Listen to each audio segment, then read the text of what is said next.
comenzar a grabar acá también. Perdón, les puse en silencio. Así que, bienvenidos. Vamos a comenzar. Bueno, hoy vamos a hacer una clase un poco distinta a la que vinimos haciendo, digamos.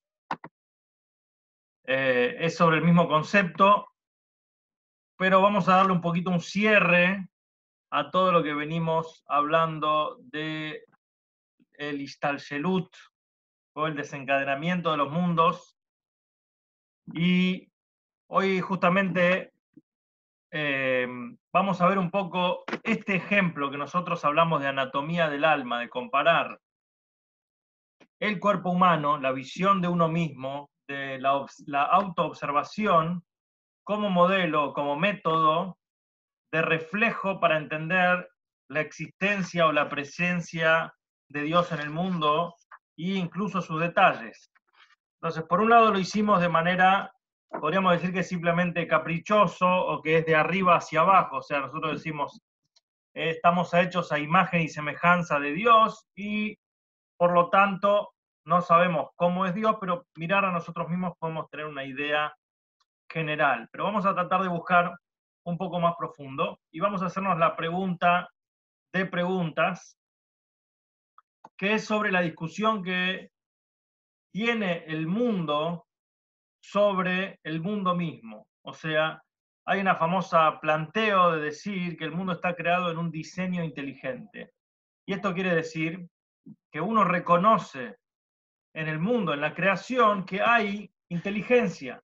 Hay inteligencia en cada partícula, en la conformación, en el clima, en el sol, en la luna, en el funcionamiento de cada sincronización en ese funcionamiento del mundo, en la distancia que tenemos del sol y los mares y el ecosistema y toda la maravillosa creación o el maravilloso mundo, demuestran, son prueba de un diseño inteligente.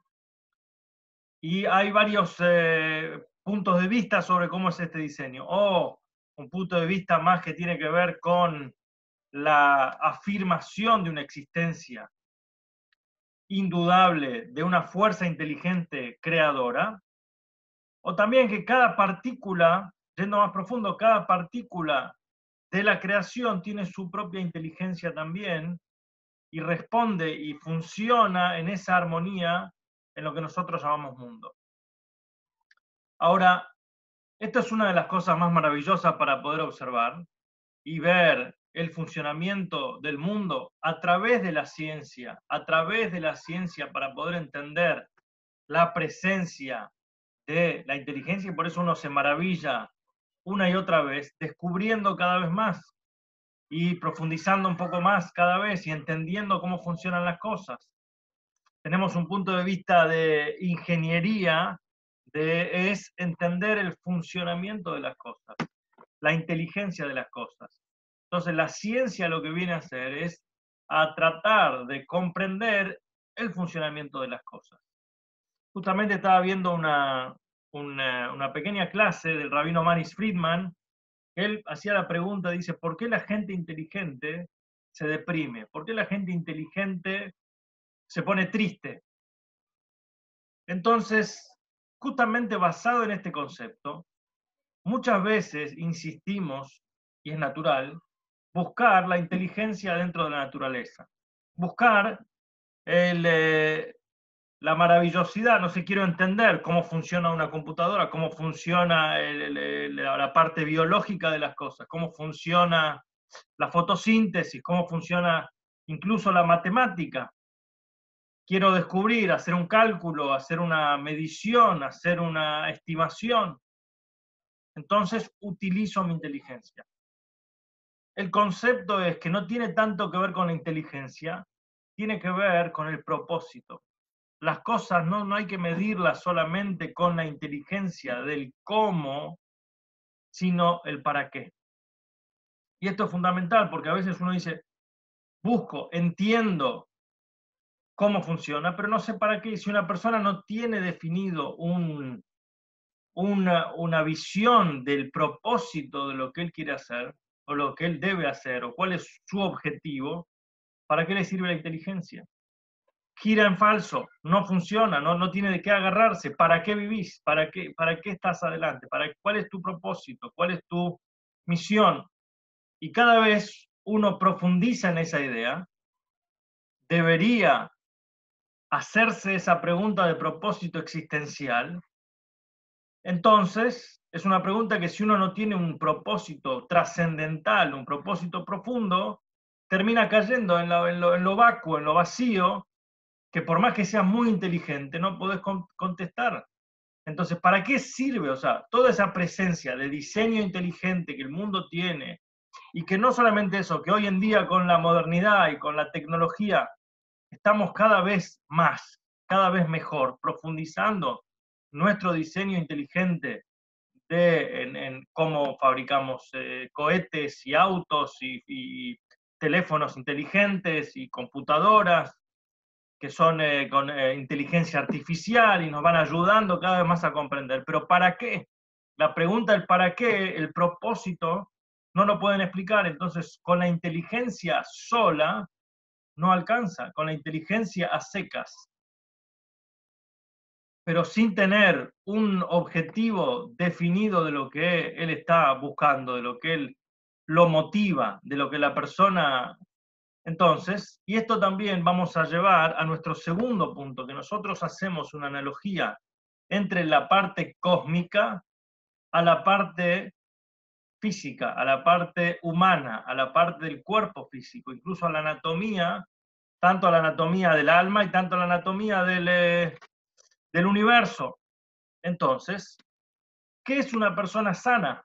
También, una persona sana, uno diría, bueno, a alguien que no le duele nada, pero la medicina, el médico tampoco puede explicar qué es una persona sana. Porque yo le digo, doctor, estoy sano. Si no tenés ningún síntoma que estás mal, entonces no es solamente por default. Entonces, el concepto de sano tiene que ver con otra declaración. El concepto de sano tiene que ver con la declaración que no tenés ninguna interferencia física para poder llevar a cabo el propósito trascendental que te planteaste. Eso es que estás sano, pero tiene que ver con el propósito de para qué estás sano, de cuál es el... Eso es estar sano, que nada físico te está impidiendo llevar a cabo tu misión o tu propósito. Porque el hecho de poder respirar o poder vivir o poder no tener dolor no es la definición final de qué es estar sano. Uno puede decir, no estás enfermo, pero no significa que estés al 100% sano en el cumplimiento de tu misión. Y esto no es exclusivo para aquel que está en las palabras técnicamente sano, sino que tiene que ver también con si tenés un propósito y si vos te enfocás en la misión, en el objetivo y en el propósito, ¿para qué fue diseñado este diseño inteligente? Que no fue puesto al azar, sino que tiene un propósito y un objetivo, que esa es la segunda parte de este diseño inteligente, o la primera parte en realidad, la parte inicial. Si yo creo que hay un diseño inteligente puesto en funcionamiento, es para algo, no está puesto para nada. Esta es la pregunta que siempre hacemos, el famoso ejemplo de un hombre que caminaba por el desierto y encontró un reloj y se le acercó otra persona y le dijo, ¿y ese reloj que estaba tirado ahí, se le habrá perdido a alguien? Dice, no, tal vez este reloj evolucionó a lo largo de los millones de años y se formó solo de la nada. Y le dice, es imposible. Alguien tiene que haberlo creado. ¿Por qué? Porque yo veo la inteligencia, pero no veo solo la inteligencia, sino que veo el propósito. Veo que esto es un reloj. ¿Para qué sirve el reloj? Para darme la hora. Y a pesar de que nosotros avancemos en la medicina y en algún tiempo podamos vivir y extender el tiempo para el cual vivimos, digamos que se producen y fabricamos vacunas en tiempo récord, tenemos que seguir preguntándonos o empezar a preguntarnos, o lo fundamental es que nos preguntemos ¿para qué? Entonces, volviendo a la pregunta del concepto de ser una persona sana, de ser una persona con un propósito y de ser una persona que eso es lo lo fundamental que uno tiene que tener, entonces, cuando veníamos diciendo que uno tiene que hacerse siempre esa pregunta, el para qué. Entonces, esto es lo que le da a la persona el propósito en su vida. Entonces, por más que uno fabrique más inteligencia y más aparatos, tiene que siempre focalizar en el propósito, y eso es lo que le da vida, eso es lo que le da vida al cuerpo. Entonces, incluso cuando una persona tiene impedimentos físicos, tanto de no poder incluso moverse de un lugar, como estamos viviendo ahora, una situación que estamos confinados, o incluso una persona que no tiene una capacidad de movimiento, por ejemplo, que está cuadripléjico, Dios no lo permita, o que tiene una situación que tiene alguna deficiencia de salud que le impide moverse, entonces claramente ahí no está siendo sano en la descripción que dijimos antes, porque hay una interferencia, pero si él se concentra que su propósito en este momento es ese, entonces no tiene felicidad y tiene tranquilidad y tiene motivación, porque dice, mi propósito, a pesar de no poder moverme, es no en esta situación lograr mi objetivo, mi propósito. Y por eso hay personas que son tan maravillosas que incluso en situaciones de adversidad física, de deficiencia física, siguen demostrándonos, inspirándonos con su tenacidad, con su capacidad, con su ganas de vivir, con su energía. Porque técnicamente, si yo digo, tenés salud, sí, tenés pies, sí, tenés ojos, sí, pero ¿qué? ¿Para ver qué? No sé, para ver, no tengo lo que ver.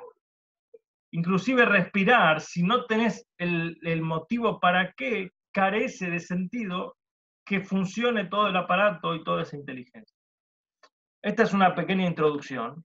Ahora nosotros siempre traemos que el mundo y que la creación del mundo y que las sefirot se asemejan al cuerpo humano y hay una antropomorfía y hay una relación entre el mundo y el ser humano.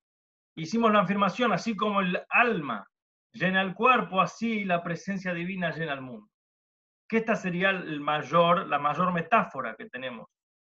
Que así como el cuerpo vive, entonces también el mundo vive a través de Dios. Pero tenemos que preguntarnos, y esto es lo que decimos, mi psarí, de mi carne, de mi propio cuerpo, voy a ver divinidad. Entonces, el Tzemach Tzedek, el tercer Rebbe de Chabad, habla sobre el tema de fe, de creer en Dios, y dice que creer en la existencia de un alma que da vida al cuerpo, o que hay una fuerza que da vida al mundo, ni siquiera es una cuestión de fe. Es una cuestión de razón, es una cuestión de racionalismo. Uno analiza y observa el mundo, y cualquier persona que es lógica entiende que hay un creador. La mitzvah es conocerlo, la mitzvah es avanzar y descubrir y profundizar en cómo, qué y para qué. Pero el que existe para el Tzemach Tzedek, esto no es una cuestión de fe, es una cuestión de conocimiento. Así también, el cuerpo humano, la persona, reconoce la existencia del cuerpo, reconoce la existencia de un alma. El ser humano vivo, pensante, se da cuenta que él no puede ser simplemente un pedazo de carne, un cacho de carne. Él no es, no sé si se acuerdan, hace un tiempo atrás, había en el Abasto y en otros lugares una exposición que se llamaba Bodies, y mostraban diferentes partes del cuerpo humano diseccionado, se mantenían en formol, toda una muestra, que hablaba sobre el cuerpo humano. Y esta es la pregunta, ¿qué es el alma que da vida al cuerpo? ¿Y cómo interactúa con el cuerpo? Cuando yo veo un ser humano, yo no veo su carne, yo no veo su peso en materia prima, sino que yo veo acá un ser vivo, un ser viviente. Hay un alma interactuando con ese cuerpo, pero hay diferentes maneras cómo podemos explicar la interacción del cuerpo con el alma. por un lado, podemos decir que es un cuerpo vivo, pero no es solamente, ahora vamos a llegar un poquito, un gran cuerpo que es el mundo. Un gran cuerpo que es el mundo se relaciona con el cuerpo físico. Y ahora, no es entender que el alma no es solamente la pila que le da funcionamiento al cuerpo, no es solamente una cuestión de energía. Uno nota que un cuerpo vivo, una persona que está viva, no es simplemente una persona que es como un auto que tiene un motor. Y si el alma sería el motor del auto que lo está movilizando. Hay algo más, hay algo que define, hay algo que distingue al cuerpo, al alma, dentro del cuerpo. O no es como una computadora que tiene el software que se puede modificar y que se puede cambiar, sino que acá estamos hablando de un tipo de vida que no tiene que ver solamente con el hecho de las funciones. Hay una diferencia en la interacción del alma con el cuerpo, primero en las funciones, ver, sentir, oír, tacto, los 5 sentidos. Esto es parte de las funciones del alma dentro del cuerpo. Pero hay una segunda parte que es la definición de estar vivo o no. Y esa definición de algo vivo o algo que no está vivo es fundamental. Y esa es la definición que no tiene que ver, esta persona está viva con una existencia que es vida en esencia. Porque tenemos el cuerpo en 3 estados. El cuerpo en estado corpóreo, físico, el cuerpo vivo pero sin funcionalidad, que ya reconocemos que el alma está interactuando con el cuerpo, y esa simbiosis que se da de las funciones, de las herramientas, de la utilidad del alma a través del cuerpo. Entonces, vamos a ver ahora, dentro del mundo, tenemos diferentes reinos, vamos a decir así. Tenemos diferentes reinos, diferentes funcionamientos. Tenemos, por un lado, los cuerpos celestes, tenemos el funcionamiento del Sol, de la Luna, de los planetas, del universo, que son seres inanimados.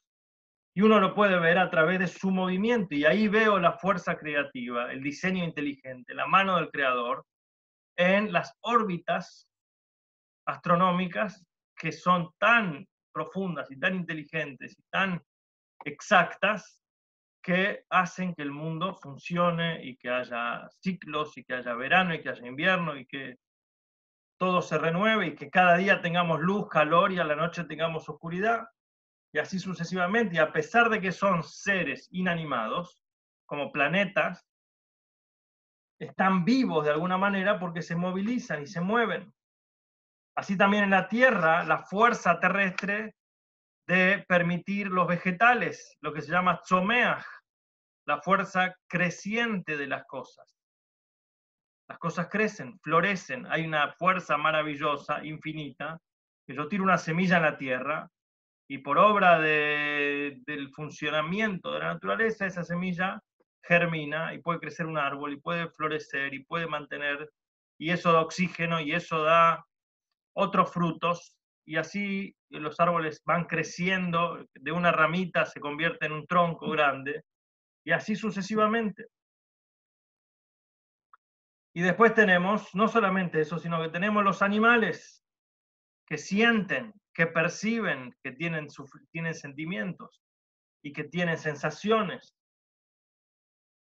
Y por último tenemos el ser humano, que la Kabbalah lo traduce como un ser parlante, un medaber, que es una persona que puede comunicarse, puede captar, puede entender, puede racionalizar, puede poner en palabras todo eso que está observando y analizando. Ahora, es la más profunda de todas, es la vitalidad más profunda. Y cuando la persona piensa en estos diferentes tipos de vida, de vitalidad, porque son distintos, no es la misma vitalidad que tiene una piedra, que tiene un animal, que tiene una planta, que tiene una persona.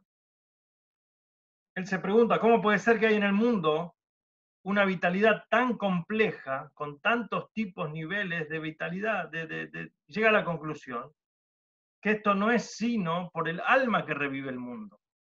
Esto viene, dentro del mundo voy a ver divinidad, o sea, hay una fuerza creativa que da y nutre a cada ser con su necesaria capacidad. Y esta es la explicación que decimos, de mi carne voy a ver divinidad, de mi carne, como el cuerpo de la persona, a pesar de que él mismo es carne y hueso, están puestos, el ser humano no es otra cosa que carne y hueso, pero funciona con una complejidad de sentimientos, con una complejidad de pensamientos, con una complejidad de movimiento y de vitalidad y de autonomía, que reconocemos que hay un alma. Así también el mundo, voy a ver y observar que por sí mismo es, a pesar de estar hecho de materiales inertes, está vivo. Y que hay materiales que no son inertes, y así sucesivamente hasta la creación del ser humano, como un ser pensante que sería el pináculo de este diseño inteligente. Ahora, siguiendo con esta idea, conocer no solamente la existencia de la funcionalidad, sino también de que un cuerpo vivo, a pesar de no tener sus funciones, como dijimos antes, está vivo. Y del propósito que se ve. Entonces, por eso, esta es la cuestión que tenemos que detenernos a este ejemplo que nosotros damos, de que el ser humano es el ejemplo para entender, de mirarse a sí mismo y entender el universo, y entender el mundo, y entender la presencia de Dios, porque uno se refleja a sí mismo y dice, así como yo, así como el mundo funciona con sus 4 elementos, así también puedo empezar a comprender de mis propias cosas que me rodean, pero no necesariamente uno podría decir, ¿cómo podemos decir que la vitalidad que tienen los planetas es superior o distinta sobre la vitalidad que tiene el cuerpo? Porque este es el ejemplo y esta es la moraleja. ¿Por qué uno es el ejemplo del otro? Y como dijimos antes, el intelecto racional, ¿por qué el cumplimiento tiene que ver con el conocimiento con algo divino, aparentemente? Cualquiera puede entender que cuerpo sin alma es algo que no tiene vida. Entonces vamos a entrar en algo más profundo también, que tiene que ver con la vitalidad que uno siente. Que esta vitalidad uno nota que es distinta. O sea, la vida revelada de la persona es la vida útil. Y después está la vida del alma en sí misma, que está más allá de lo que se embiste en el cuerpo. Entonces tenemos 3 cosas. El cuerpo en sí mismo, que es como carne y hueso, nada más. Fuera de eso podemos ver que está un cuerpo vivo. Y el tercer punto, saber que el cuerpo vivo viene de un nivel de vitalidad que está por encima de lo que uno puede sentir solamente con la utilidad, como un funcionamiento de un auto o de un motor, la vida en sí misma. Ahora, ¿cómo vemos estos 4 elementos dentro de la persona?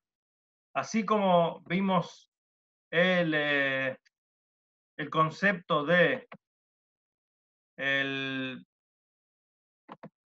así como vimos el concepto de los 4 elementos dentro del mundo, que son distintos, así también en el ser humano tenemos diferentes elementos, diferentes etapas en la vida. Entonces, cuando un bebé nace, lo primero que chequeamos, se le hace el APGAR, se le hace los primeros testeos, que todo esté en movimiento, que los pulmones respiren, que la sangre corra, que uno podría decir, la sangre es un elemento líquido que es como el agua, o sea, que es un elemento inanimado en sí mismo, pero empieza a moverse, que los huesos estén formados, que la materia haya gestado durante los meses del embarazo. Cuando el cuerpo sale al mundo, lo más importante es que empiece a funcionar la parte del movimiento, que así como nosotros dijimos en los planetas, cómo vive un planeta, cómo vive una piedra, cómo vive un objeto que no tiene vida, o un objeto de lo que es el plano de lo mineral, de lo domem, a través del movimiento. Después, el segundo punto que vemos en la primera infancia y que en los bebés es de una manera muy fuerte, muy notoria, como lo vegetal. ¿Cuál es la característica que define al vegetal? Someaj, que crece, el crecimiento. De una semilla se formó este bebé, y este bebé en 3 meses ya empieza a comer, empieza a comer antes, pero empieza a crecer y ya la ropita que se tenía de recién nacido no le entra y los pañales hay que cambiárselos porque ya no le entra el mismo talle. Y en un año se da un crecimiento, no sé, se duplica el peso.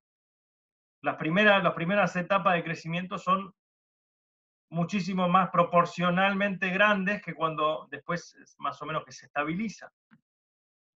Y después viene el tercer punto, en el cual el niño empieza a reconocer a la madre y a expresar sentimientos de amor, de temor, de miedo.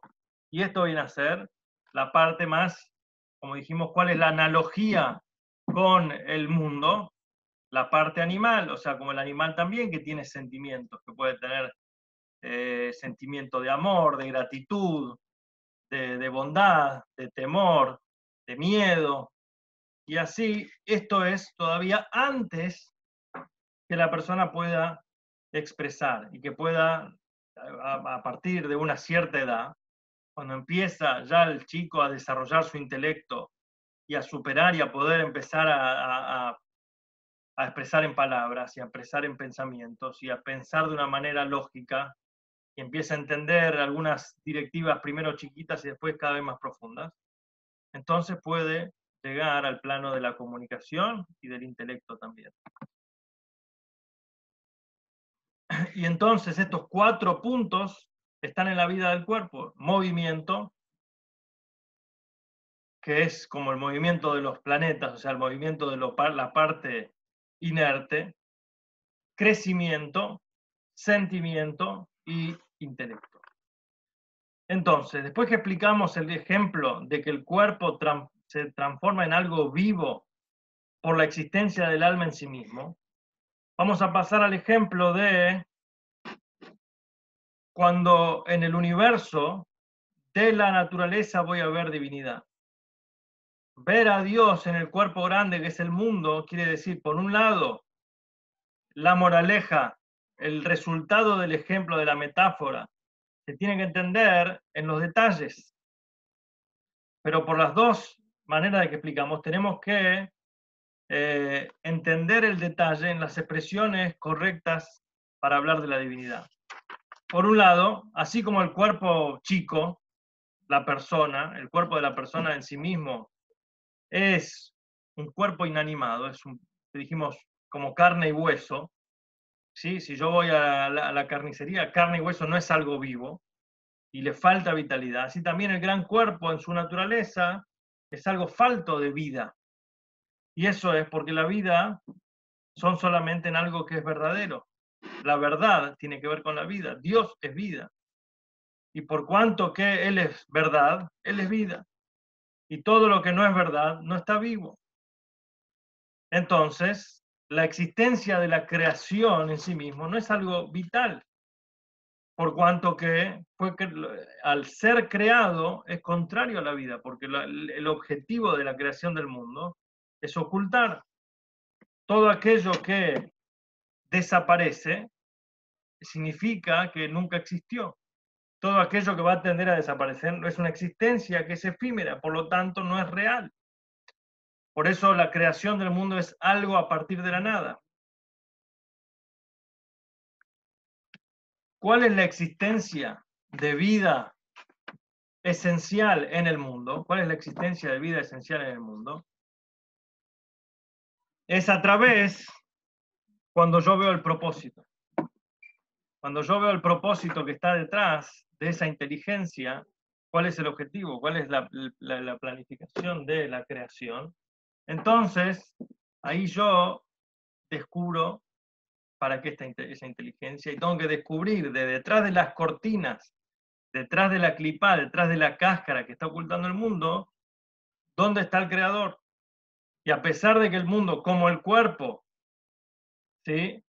Está construido contrario a la vida como el cuerpo humano, que es carne y hueso, y a pesar de que el cuerpo en su naturaleza no está vivo, pero tiene la vitalidad que yo la veo en su utilidad, que esta sería la parte de la inteligencia del mundo. Cuando yo veo la inteligencia del mundo, entonces es como ver la inteligencia del cuerpo. Yo entiendo que hay algo acá porque tengo ciertas aptitudes, puedo mover mis brazos, digo, ¿para qué tengo esta utilidad? Y el tercer punto es la vida existencial.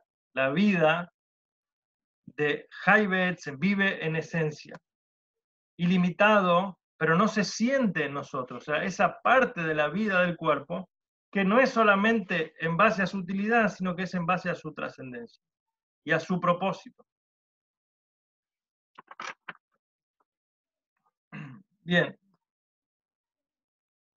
Entonces, este sería la forma de buscar dentro del universo. Nuestra tarea es buscar no solamente la inteligencia del para qué de las cosas, no solamente el cómo funcionan las cosas, sino también el para qué, y no solamente el para qué en un sentido de funcionalidad, sino el para qué en un sentido de propósito, de entender esa búsqueda que tiene la persona, no solamente por una cuestión de tratar de superarnos día a día o de tratar de mejorarnos, sino que el objetivo de esta creación, el objetivo del cual Dios crea este mundo es para poder bajar y asentarse acá abajo. Entonces, no es que nosotros necesitamos, o sea, no tiene que ver con nuestra dependencia, sino que escuchar que ese llamado, que esa búsqueda, que esa creación, Él tiene un propósito, no solamente para que nosotros veamos la divinidad, sino que para que hagamos de este lugar, develar esa vida.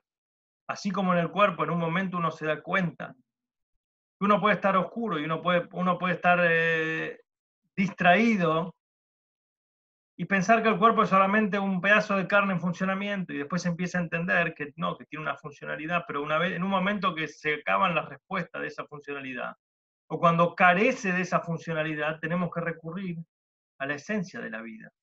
Y por eso uno va a sostener la vida a pesar de los sufrimientos o del confinamiento o de los impedimentos que pueda tener, porque ahí se resalta el propósito y no solamente la inteligencia o la utilidad. Y acá es donde entra en funcionamiento, donde ahí descubre la esencia del creador que está en el mundo. Y la esencia del creador que está en el mundo es para mostrarse ahí, para desvelarse ahí, en ese lugar. Y por eso vamos a hacer un ejemplo. Una persona primitiva que no fue criado en la civilización, lo invitan a una casa, bien puesta, y este hombre llega a la casa y le dicen, en el centro de la casa hay una mesa muy importante, muy bien servida, muy hermosa, y este hombre nunca tuvo en contacto con mesa, con silla, con tenedor, con una civilización, con una vida normal, pero sabe expresarse, tiene algunas palabras mínimas, rústicas, y uno le muestra, le dice, ¿qué es lo que ves en el centro del salón? Él dice, ¿qué veo en el centro del salón? Veo 6 columnas de madera con una tabla arriba. Y nosotros le decimos, no, eso se llama mesa. Ahora, él ve, es mentira lo que dijo, no. Eso es lo que él ve. Él ve 4 columnas de madera con una tabla arriba plana. Y esa es la descripción.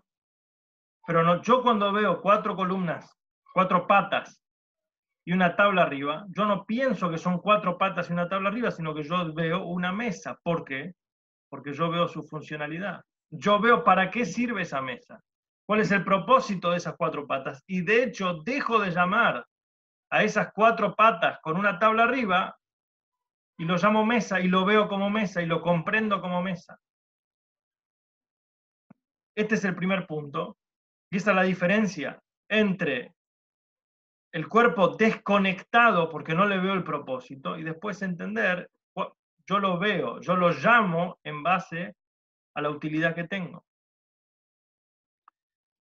Y hay un nivel más profundo todavía, que es como hablamos la vez pasada en el Pirkei Avot, que una mesa no se llama mesa, sino que se llama Zea Mizbeach, este es el altar, una mesa que se usa para hablar palabra de Torah, para estudiar mitzvot, para elevarlo y para trascenderlo y para buscar esa esencia divina oculta, pero que le da vida en esencia a las cosas. Yo lo dejo de ver como una mesa y yo lo llamo altar, lo llamo Mizbeach, lo llamo. Entonces, yo ahí no estoy viendo solamente su funcionalidad en términos prácticos, sino que estoy viendo su propósito en términos espirituales. Una mesa no es una mesa, sino una mesa es un altar en el cual a través de mis comidas, a través de mi alimento, a través de mi vitalidad, yo puedo sentarme y hacer de ese lugar una morada para Hashem. Y estas son las tres maneras de ver el cuerpo humano. En el término de verlo disociado como carne y hueso, es como ver las patas de una mesa y una tabla arriba, las cuatro patas y una tabla. Verlo como una mesa es ver el cuerpo en su funcionamiento, que yo digo, no es carne y hueso, esto es cuerpo. Pero verlo en la esencia, yo digo, no es un cuerpo, sino es algo vivo, algo vital, algo esencial, que es algo vivo, que tiene un propósito más allá de su utilidad y de su inteligencia. Tiene que ver principalmente con el concepto de propósito. Que bueno, este es un poco el concepto, ya como cerrando el tema que empezamos de principio para ver anatomía del alma, la comparación de el cuerpo humano con el mundo, y obviamente que hay muchas similitudes, y estos tres ejemplos sobre cómo se expresa el alma en el cuerpo los podemos ver también, cómo se expresa Dios en su mundo, y por eso a través de ver nuestra propia naturaleza podemos ver la divinidad en el mundo también y compararlo. Que bueno, nos vemos, si Dios quiere, mañana, si alguien quiere hacer una pregunta. No, excelente, entendido todo, perfecto. Gracias, Yossi. Excelente, Yossi, muy, muy complejo, muy, muy interesante, la verdad que muy bueno. Bueno, Baruch Hashem,